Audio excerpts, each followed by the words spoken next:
Si tu n'es pas encore abonné à ma chaîne, je t'invite dès maintenant à t'abonner pour ne pas rater les prochaines vidéos qui arrivent sur cette chaîne chaque samedi. Si tu es encore plus sympa, tu me laisses un pouce bleu, ça serait super sympa de ta part. La première histoire que je voulais te partager est la suivante. Dans un royaume chinois, c'était dans l'Antiquité, un monsieur qui travaillait dans son champ et était très âgé avait un cheval. C'est ce cheval-là qui faisait tout son travail pour lui.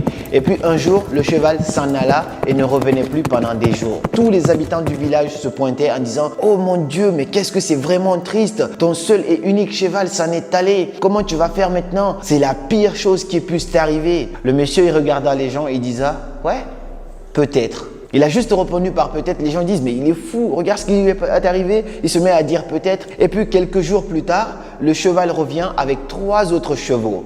Et puis tout le village se pointe en disant « Oh mon Dieu, c'est incroyable. C'est l'une des plus belles choses qui puissent t'arriver. Ton cheval, il est parti, il est revenu avec 3 autres chevaux. Et ça, c'est incroyable. Tu pourras faire de bons boulots maintenant avec 4 chevaux. » Le monsieur, il regarda, il disait « Ouais, peut-être. » Il répondait encore par peut-être. Les gens se mettaient à dire « Mais il est fou ce monsieur, c'est la plus belle chose qui puisse lui arriver. » Et lui, il se met à dire peut-être. Et puis quelques jours plus tard, le seul fils unique de ce monsieur était en train de laver un cheval. Et puis le cheval lui donna un coup, il tomba et se cassa une jambe. Et puis tout le village se pointait « Oh mon Dieu, tu es devenu vieux. C'est ton seul fils qui faisait tous les travaux pour toi. Il s'est cassé une jambe. Comment tu vas faire? C'est la chose la plus déplorable, la plus triste qui puisse t'arriver. » Et répondit également « Ouais, peut-être. » Il répondait encore peut-être et les gens, ils étaient vraiment choqués parce que là, c'était vraiment dramatique normalement et le monsieur répondait encore peut-être. Quelques jours plus tard, c'était la guerre et l'armée chinoise venait dans tous les villages pour recruter des jeunes afin qu'ils aillent en guerre pour combattre. Et la plupart de ces jeunes-là n'allaient probablement pas revenir. Mais quand ils venaient pour faire les sélections, ils ont vu le fils de monsieur,